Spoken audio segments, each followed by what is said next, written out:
For over a century. Atlanta, Georgia, 1897.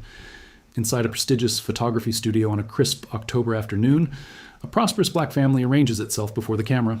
The father, dressed in a perfectly tailored suit, stands with quiet authority. The mother, elegant in a high-necked Victorian dress with fashionable sleeves, sits poised and dignified. Their three older children position themselves carefully around their parents, expressions serious as the era demanded. And there, seated in the mother's lap, is a child who doesn't seem to belong. A small girl, perhaps 6 or 7 years old, whose skin appears impossibly pale against her mother's dark hands, whose hair gleams an inexplicable light blonde beneath its carefully tied ribbon, whose entire presence in this frame raises a question that no one, not the archivists who catalogued it, not the historians who studied it, not the genealogists who referenced it, has ever been able to answer: who is this child and why is she here? For 128 years, this photograph has existed in silence, holding its secret close. It has been filed, stored, digitized, and displayed. People have looked at it hundreds of times, but no one understood what they were seeing. No one knew that this single image contained evidence of something extraordinary. A medical condition misunderstood in its time, a family's fierce and dangerous love, and a life that should never have been possible in the brutal reality of Jim Crow America. Until now, if you want to discover the shocking truth behind this mysterious photograph and learn how one researcher finally solved a 128-year-old puzzle that will change everything you thought you knew about the past, subscribe to this channel and hit the like button. What you're about to discover will leave you speechless. Dr. Rebecca Torres was 6 months into digitizing 19th century Southern photography when she opened catalog file 3847. It was late February 2025. Nearly midnight in her Duke University office, and she was working through the final boxes from a recently acquired Atlanta collection. The photograph appeared routine at first: prosperous black family, formal studio setting, Victorian era. She began filling out the standard documentation form: estimated date, photographic process, probable location. Then she adjusted the screen brightness to examine details more carefully. Her fingers stopped moving across the keyboard. She stared at the monitor for several long seconds, then leaned closer, squinting. She zoomed the image to 200%. Then 400%. "That can't be right," she whispered. The family in the photograph was unmistakably African American. The parents, the three older children, all clearly black. Their clothing was expensive and well-fitted. Their posture spoke of dignity and prosperity. The studio backdrop and lighting indicated this was a significant, carefully planned portrait. But the youngest child, a small girl seated centrally in the mother's lap, appeared to be white. Not light-skinned black, not biracial, white. Even in the sepia tones of 1890s photography, the contrast was impossible to miss. The child's skin was dramatically, shockingly lighter than everyone else in the frame. Her hair, styled carefully with a dark ribbon, appeared blonde, almost platinum in tone. Her small pale hands rested against her mother's dark sleeve like snow against midnight. Rebecca had studied historical photography for 15 years. She understood the technical limitations of 19th century cameras, the ways aging and chemical processes could alter images, the common degradation patterns in old photographs. This wasn't any of those things. The image quality was excellent. There was no evidence of retouching, composite work, or multiple exposures. The lighting was consistent across all subjects. This was a genuine, unaltered photograph of 6 people posed together, 5 black, 1 apparently white. Rebecca's mind raced through possibilities. Adoption? But interracial adoption by black families in 1897, Georgia would have been virtually impossible and certainly dangerous. A neighbor's child included for some reason? But why would a formal, expensive studio portrait include someone else's child, positioned so intimately in the mother's arms? A photographic error? 2 separate sittings somehow combined? No, the positioning, lighting, and focus were too perfect. She saved the file and marked it for priority research. Whatever this photograph was, it wasn't routine. It was a puzzle that had apparently stumped everyone who'd seen it for over a century. And Rebecca Torres intended to solve it. The photograph had almost no identifying information. The studio mark in the bottom corner read, J. Morrison and Sons, Photographers, Atlanta Gapers, a well-known establishment that operated between 1885 and 1903. The clothing styles and photographic paper suggested a date between 1895 and 1899. But there were no names, no written notations, nothing to identify who these people were. Rebecca contacted the estate executor who donated the collection. The photographs had belonged to Ernest Whitfield, a retired pharmacist who'd spent 4 decades collecting African-American historical materials before his death at age 93. Uncle Ernest never cataloged most of it properly, his niece explained during their phone conversation. He just collected whatever he could find, always said too much black history was being destroyed or thrown away, so he saved everything he could get his hands on. Rebecca asked whether any documents, correspondence, or records might identify the families in the photographs. The niece promised to search through remaining boxes before the estate auction. 3 weeks later, a package arrived at Duke.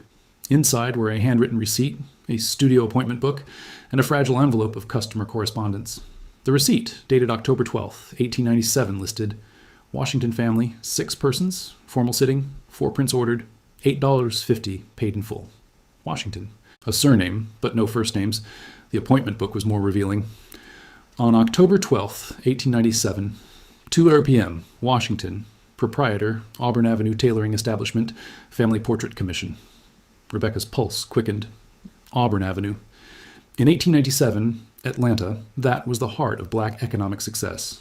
The street where black-owned businesses thrived despite the increasing brutality of Jim Crow laws. If the Washingtons owned a tailoring business on Auburn Avenue, there would be city records.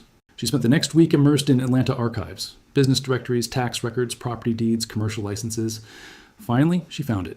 Thomas Washington, proprietor, Washington & Sons Fine Tailoring, 127 Auburn Avenue, established 1889. Cross-referencing with census records, she assembled the family structure. Thomas Washington, born 1855. Wife Ruth, born 1858. 4 children listed in the 1900 federal census: David, age 16, Samuel, age 13, Grace, age 11, Clara, age 9.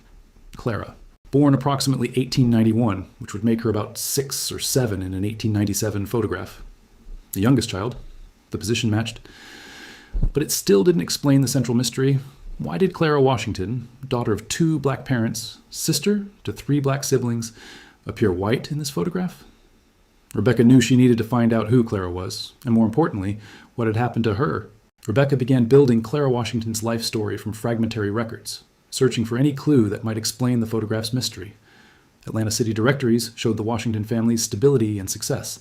Thomas Washington's tailoring business appeared in every directory from 1889 through 1904, with advertisements describing fine custom garments for distinguished gentlemen, and later, ladies and children's specialty tailoring. Church records from Big Bethel AME Church, one of Atlanta's oldest and most prominent black congregations, listed the entire Washington family as members.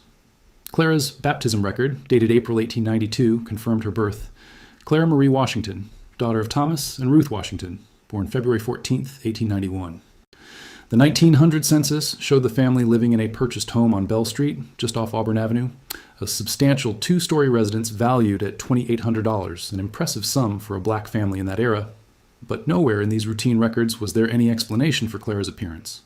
Rebecca expanded her search into medical and institutional records, looking for any mention of unusual children, genetic conditions, or families dealing with medical anomalies. What she found chilled her. In the Georgia State Archives, she discovered reports from the state sanitarium and various county poorhouses from the 1890s. Several entries referenced abnormal Negro children who'd been surrendered by families or removed by authorities, children with physical differences, disabilities, or appearances that deviated from expectations. One entry from 1896 made Rebecca's stomach turn. Female child, approximately 4 years, Negro parents, unusual pigmentation, surrendered to institution by family, county unknown. The language was clinical and cruel. These children were treated as curiosities, defects, shameful secrets to be hidden away. Yet Clara Washington hadn't been hidden. Rebecca found her name in the 1899 Sunday school enrollment at Big Bethel. Clara Washington, age 8, intermediate class. She was attending church openly, participating in children's programs. In 1902, Gate City Colored School records listed Clara as a student, though with an unusual notation: modified attendance schedule, supplementary home instruction approved by administration. The school had made accommodations for her, but she was enrolled. She was being educated. She was part of the community. Whatever Clara's condition was, her family wasn't hiding her. They were raising her openly in a society that typically punished difference with violence or institutionalization. But Rebecca still didn't know what that condition was. The photograph showed the visual evidence, but without medical expertise, she couldn't interpret what she was seeing. She needed a specialist, someone who could look at a 128-year-old photograph and diagnose a mystery that had remained unsolved for over a century. Rebecca contacted Dr. James Mitchell, a geneticist at Emory University whose research focused on hereditary conditions and their historical documentation. She sent him the digitally enhanced photograph without explanation, asking simply, "What do you see when you look at this child?" His response came within 2 hours. "Where did you find this? I need to know everything about this image." They met the following afternoon in his office. Dr. Mitchell had already printed the photograph in high resolution and pinned it beside modern clinical images on his bulletin board. "This isn't a white child," he said immediately, pointing to Clara's figure in the photograph. "This is a black child with complete oculocutaneous albinism." Rebecca felt her breath catch. "Albinism? Look at the characteristics," Dr. Mitchell explained, his finger tracing Clara's features. "The dramatically reduced pigmentation, not just lighter skin, but near total absence of melanin. The very light hair, probably white blonde or platinum. And if we could see her eyes in color, they'd almost certainly be blue or gray with visible red reflex from light hitting the retina." He pulled up clinical photographs on his computer. "Oculocutaneous albinism is a genetic condition affecting melanin production. It occurs in all populations, including people of African descent. In black individuals, the contrast is particularly dramatic, exactly what we're seeing in this 1897 photograph." Rebecca stared at the image with new understanding. So she wasn't a white child in a black family. She was their biological daughter with a genetic condition. Exactly, and that makes this photograph historically extraordinary. Dr. Mitchell's voice carried intensity now. "Do you understand what it meant for a black family in 1897 Georgia to have a child with albinism and raise her openly?" He pulled up research files. "People with albinism, especially black children with albinism in the Jim Crow South, faced horrific discrimination. They were called ghost children, cursed, unnatural. Many communities believed they were supernatural beings or evidence of sin. Families typically hid these children completely, or worse." "Worse?" Rebecca asked quietly. "Abandonment, institutionalization, in some cases, infanticide." Dr. Mitchell's expression was grim. "There are documented cases of black children with albinism being killed by their own communities out of superstition and fear." He turned back to the photograph. "But here's Clara Washington, posed formally with her family in an expensive studio portrait, dressed beautifully, held lovingly by her mother, included as an equal with her siblings." "Her family was protecting her," Rebecca said. "Her family was saving her life," Dr. Mitchell corrected, "and documenting it for history." With the medical mystery solved, Rebecca needed to understand the world Clara lived in, the specific dangers she faced beyond the general brutality of Jim Crow segregation. Dr. Mitchell explained the medical challenges first. Albinism causes severe photosensitivity. Clara's skin would have burned within minutes of direct sun exposure. In Georgia's climate, without modern sunscreen or UV protective clothing, she would have needed to stay indoors most of the time, or cover completely when outside. He continued, "Her vision would have been significantly impaired. Nystagmus, which is involuntary eye movement, severe nearsightedness, extreme light sensitivity. In bright conditions, she might have been functionally blind.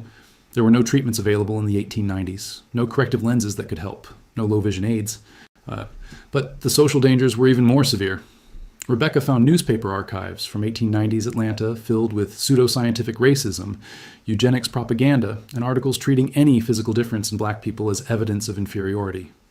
The Atlanta Constitution regularly published pieces promoting white supremacy and describing black Americans in dehumanizing terms. In this environment, a black child who appeared white would have been dangerous on multiple levels. White supremacists might have seen Clara as evidence of racial contamination or degeneracy, potentially targeting her family with violence. Black communities, influenced by African spiritual beliefs carried through slavery, sometimes viewed albinism as supernatural or cursed, leading to ostracism or worse. Rebecca found a chilling article from the Savannah Tribune, a black newspaper dated 1893, "Tragic Death of Unusual Child." The brief report described a 6-year-old with white appearance born to colored parents who died under suspicious circumstances in rural Georgia. The article implied the death wasn't accidental but didn't elaborate. This was the reality the Washingtons navigated. Yet they'd not only kept Clara alive, they'd brought her to a public photography studio, posed her prominently in their family portrait, and ordered multiple prints to display. Rebecca found the studio's advertising from 1897. Morrison & Sons was one of Atlanta's premier photography establishments, serving both white and black clients in separate sessions. A sitting cost, $8.50, nearly a week's wages for most workers. The Washingtons had spent significant money to create a formal document declaring Clara's place in their family. In an era when most families with children like Clara hid them completely, this was an act of defiance. But how had they protected her? How had Clara survived childhood when so many others didn't? Rebecca needed to find evidence of the family's protective strategies. Rebecca began searching for clues about how the Washingtons kept Clara safe while raising her openly. She found evidence in unexpected places. A classified advertisement in the Atlanta Independent, a black-owned newspaper from March 1898. Washington & Sons Tailoring, now offering ladies and children's garments, specializing in lightweight fabrics with superior coverage and comfort for summer wear. Rebecca understood immediately. Thomas Washington had expanded his business to create protective clothing for Clara, long sleeves, high collars, tightly woven fabrics that would block ultraviolet light, and made it a general service so it wouldn't draw attention specifically to his daughter's needs.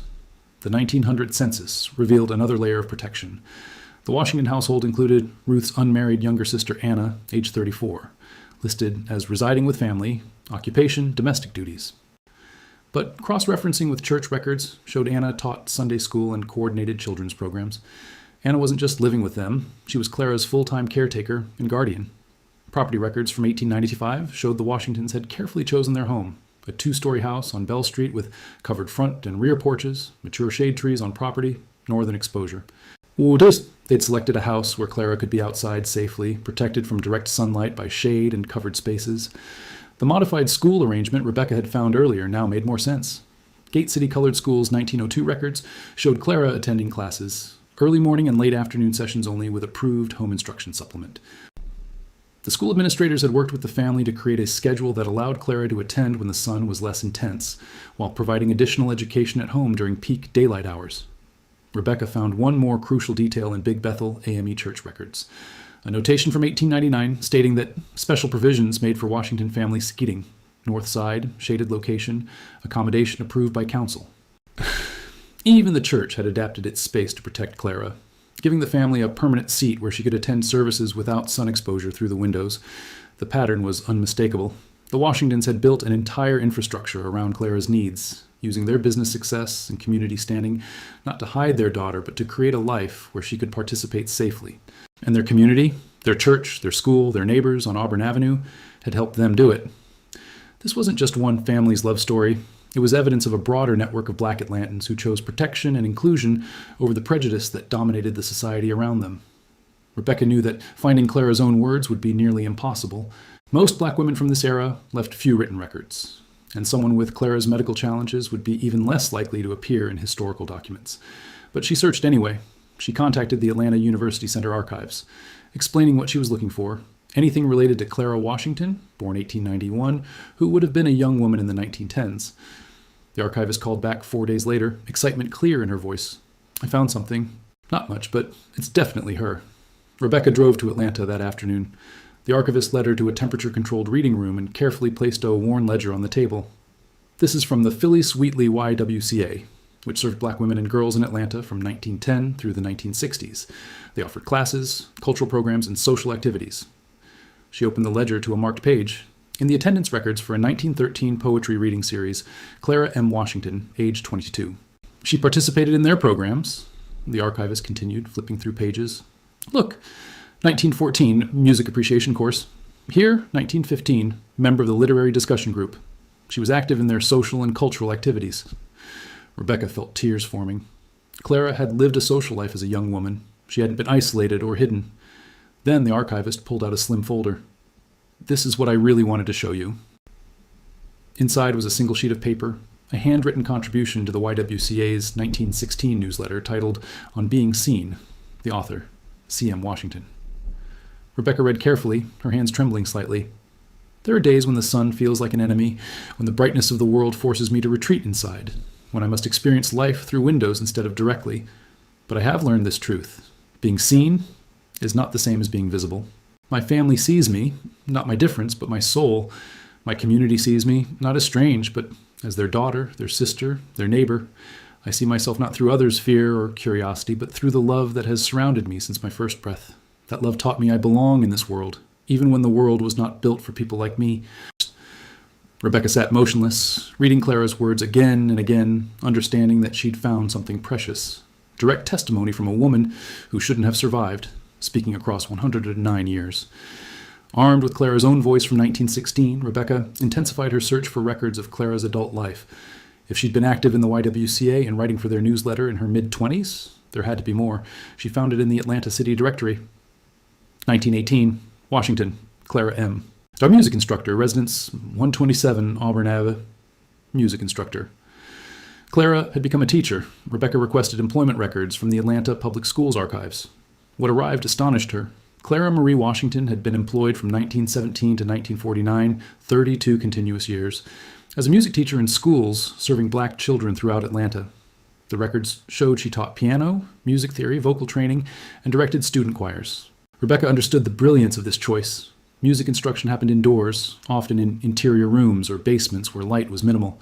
Piano teaching was conducted one-on-one or in small groups, not requiring a teacher to see clearly across large spaces. Clara had found a profession perfectly suited to her medical limitations, while allowing her to contribute meaningfully to her community. Then Rebecca discovered a photograph in a 1924 issue of the Atlanta Daily World, the city's black newspaper. The image showed the faculty of Gate City Colored School, the same institution Clara had attended as a child with special accommodations. There, in the second row, stood a woman wearing a wide-brimmed hat and long sleeves despite the apparent summer heat. Clara Washington, age 33, now teaching at the very school that had welcomed her as a student. More evidence emerged. A 1932 church program from Big Bethel AME listing Clara Washington as director of the children's choir. A 1938 photograph of a student piano recital showing Clara seated at the instrument, her face turned slightly away from the camera to avoid the bright flash. The 1940 census listed Clara living with her widowed mother, Ruth, now age 82. Clara's occupation: teacher, public school system. Clara had never married or had children, likely a deliberate choice, understanding the genetic nature of albinism and the challenges of her own experience. But she'd built a life of purpose, service, and community contribution. She'd done more than survive in a world that told her she shouldn't exist. She'd thrived, touched hundreds of lives through her teaching, and carved out a space of dignity and respect in a society built to deny her both. The girl in the 1897 photograph had grown into a woman of quiet, powerful resilience.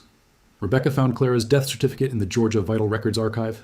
Clara Marie Washington died January 8, 1970, age 78, Atlanta, Georgia. Cause of death: metastatic melanoma. The cruel irony struck Rebecca immediately. Clara had lived decades longer than anyone might have expected, carefully protected from sun damage by her family's vigilance and her own precautions. But albinism's brutal reality was that even minimal UV exposure accumulated over a lifetime, and without melanin's natural protection, skin cancer was nearly inevitable. Clara had outlived both her parents, her brothers David and Samuel, and her sister Grace. She'd witnessed the transformation of Auburn Avenue from the center of black prosperity to a street struggling with urban renewal. She'd lived through Jim Crow's worst years and seen the civil rights movement begin to dismantle the system that had threatened her existence. The death certificate listed her residence as the house on Bell Street, the same property her parents had purchased in 1895. She'd spent her entire 78 years in that house. Rebecca requested probate records. Clara's will, filed February 1970, was straightforward. She left her modest estate, the house, her savings from teaching, personal possessions, to Big Bethel AME Church, with specific instructions that a scholarship fund be created for students pursuing music education, with preference given to those facing unusual challenges in achieving their educational goals. C, the Clara Washington Music Scholarship had been awarded annually from 1971 through 1994, supporting 23 students before the fund was absorbed into a larger church scholarship program. But one item in the probate inventory made Rebecca's breath catch. One framed family photograph, professional studio portrait, circa 1890s. Clara had kept the 1897 photograph for her entire life. It had hung in her house for 73 years, a reminder of the family who'd chosen to love her visibly, who'd defied every social pressure to claim her as their own, who'd built a world where she could belong. That photograph had eventually been sold at an estate auction after the church liquidated Clara's property. It had passed through dealers and collectors for 55 years, ending up in Ernest Whitfield's collection, then Duke's archives, and finally on Rebecca's computer screen in February 2025. The mystery that no one had been able to solve for 128 years finally had its answer. And now Rebecca knew it was time to tell the world what that answer meant. Rebecca spent 4 months preparing her findings for publication. She wrote a comprehensive paper documenting Clara's life, the medical reality of albinism in the black community, and the social context of families with disabled children in Jim Crow Atlanta. The Journal of Medical Humanities accepted it for publication in June 2025. But she also knew this story deserved broader attention. She contacted the Atlanta Journal-Constitution and the Washington Post, offering them the complete narrative. The Atlanta paper published first in August 2025. The mystery of the 1897 photograph, how researchers finally identified a black child with albinism and her family's extraordinary love. The article featured the 1897 photograph prominently, alongside the 1924 faculty picture and excerpts from Clara's 1916 essay. It detailed the Washington family's protective strategies, Clara's 32-year teaching career, and the medical significance of the discovery. The response was immediate and overwhelming. Within a week, the newspaper received calls from people who'd been Clara's students, An 87-year-old woman named Dorothy called from Decatur. Miss Clara taught me piano from 1946 to 1948, Dorothy said, her voice shaking. She was the gentlest teacher I ever had. She always wore gloves and long sleeves, even in summer, and she kept the music room dark and cool. But she never complained. She just made beautiful music and taught us to do the same. Another former student, now 74, remembered, Miss Clara couldn't see the sheet music clearly, so she taught us to play by ear and by touch. She'd place her hands over ours on the keys and guide us through the melody. She said music wasn't about reading notes. It was about feeling them in your heart. Big Bethel AME Church held a memorial service in September 2025, honoring Clara's life and reinstating the Clara Washington Music Scholarship as a permanent endowment. Over 400 people attended, including dozens of her former students. Rebecca was invited to speak.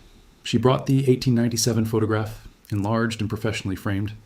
This image, she told the packed congregation, shows a family's revolutionary act of love.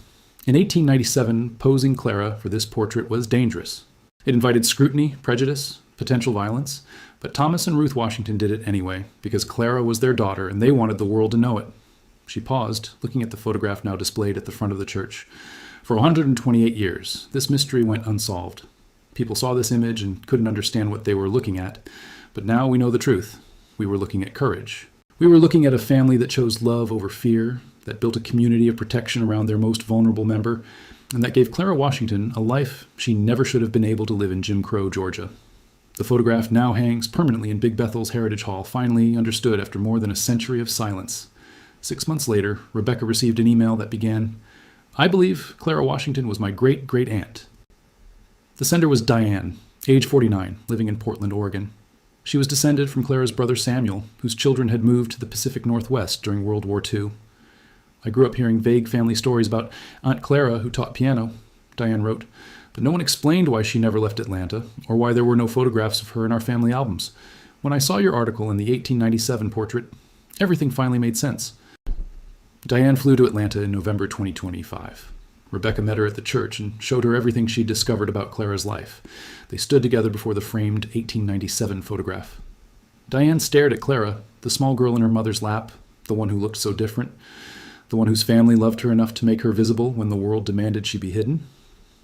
"My grandmother must have known about Clara," Diane said quietly, tears streaming down her face. "Samuel's daughter. She must have known her aunt had albinism, but she never told us. Maybe she was protecting Clara's memory. Maybe she didn't know how to explain."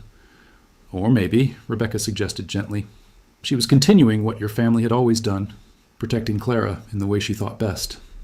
Diane nodded. "I wish I'd known her. I wish I'd known this story while I was growing up." Before leaving Atlanta, Diane requested copies of everything, the photographs, the teaching records, Clara's essay, the newspaper articles. She wanted to share Clara's story with her children and grandchildren. "They need to know," she said, "that we come from people who chose love when the world chose hate, who built a life for someone society said didn't deserve one, who were brave enough to say, 'This is our daughter and she belongs.'"